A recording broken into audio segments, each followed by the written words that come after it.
조합제 TV 시청자 여러분 안녕하십니까? 2018년 11월 28일 정오 직전입니다. 어제 미세먼지가 수도권을 뒤덮었습니다. 제가 있는 광화문 고층 사무실에서 내려다 보니까 안개 낀 것처럼 부옇고 해서 여러 가지로 기분이 나빴습니다. 그런데 만약 이 미세먼지가 일본에서 왔다고 하면은 한국에서 무슨 일이 벌어졌을까요? 아마 일본 대사관 앞으로 몰려가서 데모를 하고 일본 자동차 사지 말자는 운동이 벌어지고 일본으로 관광 가지 말자고 하고 해서 온 나라가 아마 시끄러웠을 것입니다. 그런데 어제 아무 일도 일어나지 않았습니다. 어제 중국 대사관 앞에 가서 미세먼지 책임져라고 데모했다는 이야기는 들어보지 못했습니다. 한국 외교부 장관이 주한 중국 대사를 불러가지고 엄중 항의했다는 이야기도 들어보지 못했습니다. 언론에도 중국 정부에 항의해야 된다는 논설을 보지 못했습니다. 어제 미세먼지의 한 반 정도는 중국에서 왔다고 합니다. 중국에서. 중국이 산림 녹화를 제대로 하지 않아 가지고 이 먼지가 땅에서부터 바람이 불면은 솟아나고 여기에 또 이 동쪽에 편서풍이라고 그러죠. 서쪽에서 동쪽으로 부는 바람을 타고 그 악명 높은 오염 물질이 실려오고 해가지고 한국이 직접적인 그리고 집중적인 고통을 받고 있습니다. 1년에 아마 수십 일이 뭡니까? 한 100일 이상 되지 않을까 하는 생각이 듭니다. 그런데 왜 중국에 대해서는 유독 한국 사람들은 이렇게 고분고분하고 때로는 비굴하냐 하는 것을 아마 고민사항으로 생각하고 있는 분들도 별로 많지 않는 것 같습니다. 우선 이 정부가 국가를 대표해야 할 정부가 중국에 대해서 아무런 이야기도 하지 않고 있습니다. 실효적인 반응은 보이지 않고 있습니다. 그런데 이 문재인 정권은 종군 위안부 문제를 가지고는 한국과 일본이 최종적으로 합의를 했는데 거기에 대해서 계속 이견을 제기를 하고 있습니다. 일본이 종군 위안부 문제로 여러 차례 사과하고 또 돈을 통해서 배상을 통해서 그 뜻을 전하는데도 그것은 무시해버리고 계속 진정성 있는 사고를 하라고 그랬는데 왜 중국에 대해서는 진정성 있는 미세먼지 대책을 하라고 이야기를 하지 않는지 모르겠어요. 종군 위안부 문제는 국민 실생활에는 영향을 끼치지 않는데 미세먼지는 한국에서 일어나고 있는 오염 현상 중에서 가장 심각한 겁니다. 국민 실생활과 관계없는 무슨 적조가 발생했다고 해가지고 이명박 대통령의 업적으로 역사에 기록될 4대강 사업을 비판하고 담궈놓은 물을 빼고 하는 이런 소동을 벌리면서도 가장 광범위하고 가장 지속적이고 가장 책임자가 내몰라라고 하는 이 미세먼지에 대해서 한국 사람들은 분노하지 않습니다. 정부만 무능한 것이 아니라 한국인 다수도 분노하지 않습니다. 그러면 이렇게 물어야 됩니다. 한국 사람들의 DNA 속에는 중국에 대한 굴욕 DNA가 있느냐? 사대주의, 대중 사대주의가 있는 거 아니냐? 물어야 합니다. 그것을 부정하기가 힘들죠.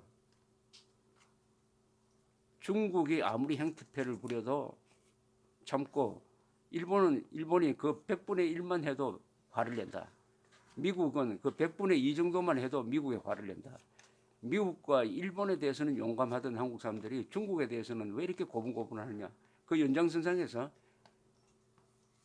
중국 뒤에 있는 북한, 러시아에 대해서도 한국 사람들은 고분고분하다. 이것을 설명드리면 몇 개의 프레임이 잡힙니다. 하나는 역사적인 DNA죠. 중국에 대한 사대주의. 중국에 대한 사대주의가 외교 정책이었는데 이게 너무 오래 가다가 보니까 한국 사람들이 뼛속에 중국을 대국으로 생각하고 중국이 무리를 해도 참아야 된다 하는 노예 근성이 생겼습니다. 또 하나가 최근에 붙여진 게 이념이죠. 이념. 좌익 세력이 주로 지식인들 층에 많습니다만은 이 좌익 세력이 가지고 있는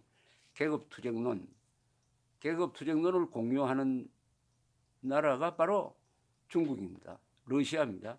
지금 러시아는 아니지만 과거에 소련이죠. 그리고 북한이죠. 자연히 이념적 동지의식을 가진다. 이념적 동지의식 플러스 역사적 이 사대주의 근성이 혼합이 돼가지고 한국 사람들은 중국에 대해서는 막 무저항주의로 간다. 중국이 아무리 만행을 부리더라도 참자 하는 이런 모습이 바로 미세먼지 대책에서 나오고 있습니다. 미세먼지 대책은 없는 거죠. 중국의 처분에 맡겨놓고 있는데 사드 배치를 한번 보겠습니다. 사드 배치는 북한의 핵미사일을 막기 위한 한국의 방어무기입니다. 그것도 미국이 자기 돈을 들여가지고 한국에 설치하는 것입니다. 여기에 대해서 중국이 트집을 잡았어요. 그것이 중국을 겨냥하는 것이다. 턱도 아닌 이야기입니다. 그랬더니 한국 정부가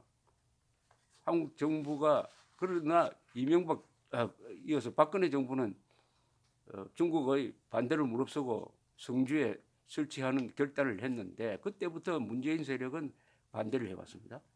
집권 세력이 됐어요. 그래도 이미 결정한 건 설치 안 할 수가 없죠. 마지못해 하면서 이 데모대가 포위를 해가지고 군이 제대로 기지에 들어갈 수 없도록 하는 이런 상태를 방치하면서 중국에 찾아가가지고는 앞으로 수도권에 추가 배치 안 하겠습니다라고 보고를 했어요. 수도권에 추가 배치를 안 하면은 수도권이 북한의 핵미사일의 무방비 상태인데도 중국을 만족시키기 위해서 중국의 억지입니다. 그것도 중국의 억지를 만족시키기 위해서 수도권 2,500만의 안전을 포기하는 이런 사대주의가 지금도 살아 있습니다. 노예 근성입니다. 이거는 노예 근성입니다. 다수 한국인의 노예 근성이죠. 노예 근성. 이 역사적인 맥락은 있습니다.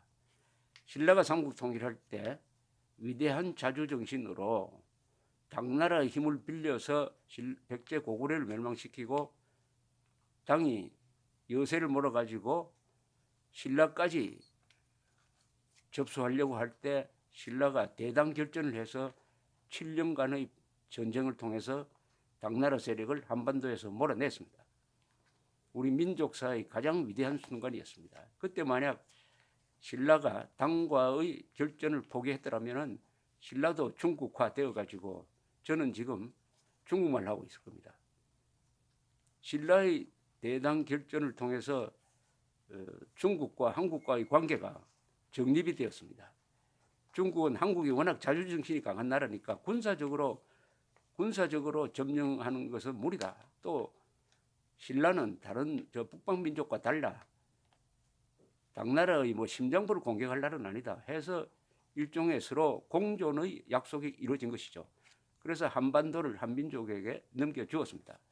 그 뒤로 한국 사람들은 중국으로부터의 문명, 한자, 유교, 불교, 주자학 등을 받아들이면서 중국 문화권으로 들어갔습니다. 고려시대 때는 중국이 통일정부가 나타나지 않고 나타났다 하더라도 힘이 없고 하니까 중국이 분열되어 있었기 때문에 고려는 중국으로부터 복속을 당하지 않고 중국에 복속하지 않고 다만 그러한 몽고의 침입을 받았습니다. 고려는 그래도 자주정신이 강한 나라였습니다. 자주 국방하는 나라였어요. 문제는 중국에서 명나라가 일어나고 같은 시기에 조선이 여기서 개국을 하면서 조선과 명나라 사이에 사대주의 약속이 이루어졌습니다. 또 조선이 주자학적 통치 이데올로기를 받아들였습니다. 주자학적 통치 이데올로기의 바탕은 사대주의입니다. 중국을 모든 질서의 중심으로 놓는 것이죠. 그때부터 조선조는 사대주의 정책을 쓰면서 어떻게 보면은 자존심과 영혼을 그냥 포기하고 말았습니다. 그래서 임진왜란이 일어나니까 명나라 힘을 빌려가지고 나라를 지켰습니다. 이건 사대주의 외교의 승리라고 볼 수가 있습니다. 문제는 대륙의 국제 정세가 바뀌어가지고 이 여진족의 금나라가 일어나고 있는 이 명나라하고 이 청나라의 교책이 중국의 큰 변화에 제대로 적응하지 못한 것이 인조였어요. 인조는 망해가는 명나라 편에 서서 계속 사대주의로 무장을 해가지고 청나라를 무시하다가 결국 병자호란을 불러들여서 해서는 안 될 전쟁, 할 필요도 없는 전쟁을 불러들였습니다. 명분론으로. 줄을 잘못 쓴 거죠. 그래서 그런 치욕을 당했다가 그 다음에는 청나라 보호를 받게 됐습니다. 청나라 보호를 받게 되다가 19세기에 들어와서 제국주의 시대의 나쁜 타이밍 속에서 조선이 제대로 적응하지 못하고 먼저 제국주의 시대에 적응한 일본으로부터 개항을 강요받은 것이 1876년 그리고 그 1894년에 청일전쟁을 통해서 청나라가 조선을 보호할 힘이 없다는 것이 확인되고 이어서 러일전쟁이 일어나면서 한국은 일본의 식민지가 되었습니다. 즉 사대주의를 바치던 사대주의의 대상인 명나라가 청나라가 힘을 잃으니까 한국의 정권도 무너지고 말았습니다. 이것은 자주정신이 부족하고 자주국방을 하지 않고 오로지 중국에 목을 메고 있다가 중국이 무너지니까 같이 무너져 버린 거죠. 대한민국 건국은 이런 질서에서 해방된 해양문화권 전략의 결과였습니다. 이승만 대통령은 일찍부터 청나라에 줄을 서면 안 되고 대한민국은 미국 서양의 자유진영과 결속해야 한다는 그런 신념을 가지고 대한민국을 건국을 했고 미국 그리고 일본 그리고 유럽 동서냉전 시대의 자유진영 속에서 있었습니다.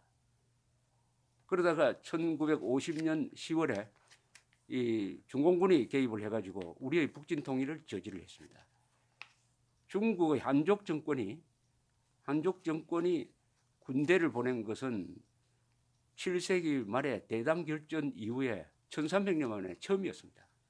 그 전에는 중국의 한족 정권은 한국 사람들하고 비교적 우호 관계를 유지하고 있었던 것이죠. 이렇게 해서 한국과 중국과의 설린 관계가 중국이 공산화되면서 무너지고 말았습니다. 이런 관계 속에서 중국은 냉전 시대에 공산 진영이었으니까 우리는 미국과 일본의 도움을 받아서 중국과 맞서왔습니다. 그런데 그 중국이 등소평의 개혁 개방에 의해서 이제는 미국을 위협하는 경제 대국으로 커지는 과정에서 다시 한국에서 대중 사대주의가 지금 힘을 얻고 있는데 이 대중 사대주의는 바로 사회주의적인 개업투쟁론적인 종북적인 친북적인 이념으로 무장한 사람들입니다. 그러니까 이 사람들은 두 가지 DNA를 하나 같이 가지고 있습니다. 하나는 사회주의적인 DNA, 또 하나는 대중 사대주의적인 DNA, 사대주의, 사회주의적 이 DNA가 결합되어 있으니까 어떻게 보면 뼈에 사무칠 정도로 반미적이고 뼈에 사무칠 정도로 반일적이고 뼈에 사무칠 정도로 중국에 대해서는 굴욕적이다. 이런 세력이 정권만 아니라 한국 사회의 발언권을 행사하는 오피니언 메이커의 대종을 이루고 있으니까 어제처럼 미세먼지가 발생해도 중국 탓할 마음이 생기지 않는다. 아예 생기지 않는 거예요. 일본 탓할 자세는 만반으로 준비가 되어 있지만 중국이 아무리 한국을 상대로 사드 배치하지 말라고 공갈을 놓고 또 관광객도 보내지 않고 또 한국에 와 있는 중국 청년들이 작당을 해가지고 이 서울시청 근방에서 대규모 폭동을 해도 또 미세먼지를 이렇게 많이 보내도 한국 사람들은 중국에 대해서 분노하지 않습니다. 대다수 한국 사람들입니다. 물론 소수의 양심 있고 균형 있는 사람들은 좀 다르겠죠. 그래서 미세먼지 사건은 한국 사람들이 가지고 있는 노예 근성이 아직도 사라지지 않고 남아있다. 이승만 대통령이 아침에 일어나면은 하와이에서 프란체스카 여사와 단 둘이 식사를 하면서 항상 기도했던 내용이 있다고 합니다. 성경에 신약 성경에 갈라디아서 5장에 나오는 이야기죠. 주께서 너에게 자유를 주었으니 굳세게 서서 다시는 종의 멍에를 매지 마라. 그 종의 멍에를 매지 말라는 것의 상당수는 중국의 사대주의 해가지고 다시 옛날처럼 그런 구차한 삶을 살지 마라 하는 경고였다고 생각하는데 그것이 아직도 유효합니다. 아직도 유효합니다. 이제 대한민국은 국가의 정체성을 바꾸려는 세력이 국가의 진로까지 바꾸려고 합니다. 즉 우리의 70년간의 성공을 보장을 했던 미국, 일본, 유럽과 자유진영의 일원으로서의 대한민국이 아니라 대륙, 중국, 러시아, 북한이 주도하는 이 대륙 문화권으로 기술을, 선수를 돌리려고 합니다. 미세먼지 사건이 바로 그쪽으로 들어갔을 때 무슨 일이 일어나는지를 잘 보여주고 있습니다. 중국은 미세먼지를 한국으로 이렇게 보내면서 한 번도 사과하지도 않고 인정하지도 않고 미안하다고도 하지 않습니다. 일본이 그렇게 하겠습니까? 미국이 그렇게 하겠습니까? 국제 규범을 지키지 않는 나라가 바로 중국입니다. 국제 규범을. 대한민국이 줄을 잘 서야 되겠습니다. 동시에 대한민국의 줄을 잘 세워가지고 이 정도의 번영을 기약했던 이승만 대통령에게 고맙게 생각해야 할 것입니다. 미세먼지를 보고 그런 생각을 했습니다. 감사합니다.